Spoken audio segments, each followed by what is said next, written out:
Depuis la nuit des temps, les êtres humains sont fascinés par le ciel, par son immensité, par ses mystères, et aussi par sa régularité. Vu d'ici, le ciel semble réglé comme une horloge.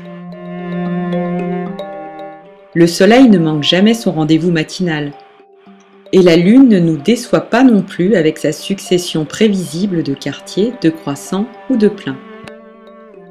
Pour apaiser leurs craintes, les anciens ont transposé cette régularité rassurante sur la vie des hommes et des femmes, ont trouvé dans l'astrologie un moyen de calmer l'appréhension d'un avenir incertain, pour braver la peur de l'inconnu ou pour préparer l'avenue d'un événement.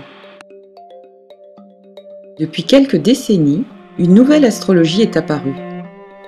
Une astrologie qui n'est plus réservée à des spécialistes, mais qui est ouverte à tous et qui surprend chaque jour tant par sa simplicité que par sa puissance.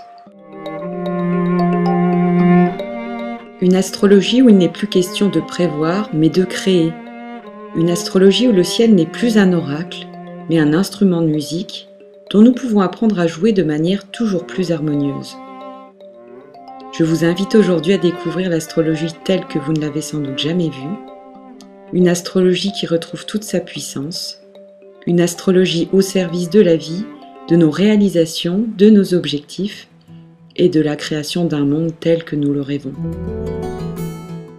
Pour explorer un nouveau pays, une nouvelle ville, nous trouvons tout naturel de posséder une carte. Mais lorsqu'il s'agit d'explorer notre esprit, notre âme, nous nageons souvent à vue. Et si nous possédions aussi une carte pour visiter en toute sécurité nos espaces intérieurs? Nous pourrions découvrir des sources d'énergie inexploitées, nous pourrions déjouer à la source les croyances limitantes, comme on enlèverait un caillou au milieu d'un ruisseau. Aujourd'hui, l'astrologie devient un outil qui permet à chacun de prendre plus pleinement le pouvoir sur sa vie. Un outil pour faire la lumière sur les zones d'ombre, ces zones de nous-mêmes que nous avions laissées à l'abandon. Tout ce qui n'arrive pas à la conscience se transforme en destin, disait Jung. C'est un outil qui permet à chacun de reprendre ce qui lui appartient, dans toutes les dimensions, à 360 degrés. De reprendre pleinement possession de soi-même, de reprendre le pouvoir sur notre vie, dans toutes les dimensions. C'est reprendre possession de soi et le faire avec de plus en plus d'intensité. Car là est le secret. Il réside en un seul mot, et ce mot est intensité, intensifier. Il s'agit d'intensifier cette petite lumière que nous sentons en nous.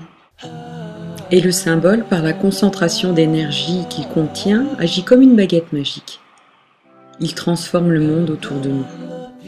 En étant pleinement soi-même, nous avons le pouvoir de créer autour de nous un monde d'abondance, un monde de solidarité et de bien-être pour nous-mêmes également, bien sûr.